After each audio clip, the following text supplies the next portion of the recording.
Izrasujemo ovdje na problem Cuber. Dobrodošli u moj Mains and Average za sredinu 2019.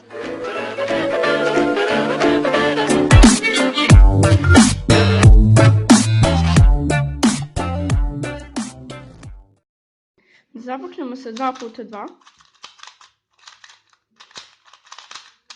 Moja main je ova MF2, ne znam da li je S ili C, iz MF gift boxa.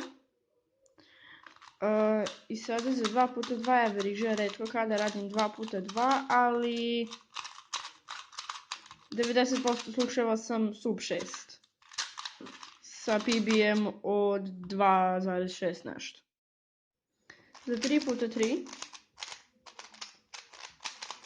mi je main ova Yuxin Kailin V2M.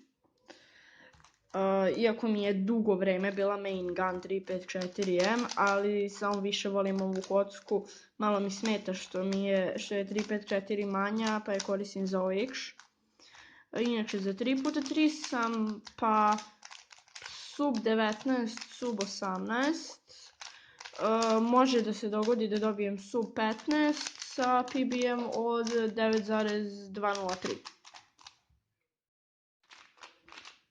Za 4x4 sam ja upravo radila JPR na 4x4. 2000 years later. Inače za 4x4 koristim MF4S. Nije neka kocka, ali ja sam početnik. 4x4 sam sub 1.45, može se dogodi sub 1.40.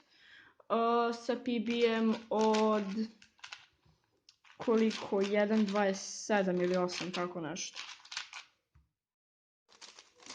5x5, sub 2.40, a main mi je ova MF5, vrlo dobra kocka. Imam i Sheng Shao, ali ova kocka je jednostavno bolja, imam Sheng Shao mini. Ova kocka je mnogo brža. Sada PB za 5x5 nemam pojma, zato što retko kada radim 5x5, ali mislim da sam dobijala sub 2.30 solove. Pyraminx, moju magnetik koristim. I sada Pyraminx sam sub 8, a u 90% slučajeva sub 7. Ali se ponekad dogodi da dobijam sedmice i osmice.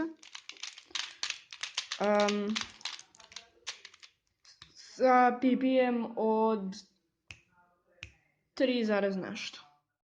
I to bi bilo to od ovog videa, nadam se da vam se svidao. Ako vam se svidao, bacite like i kliknite to subscribe dugme ako već niste. Vidimo se u sljedećem klipu.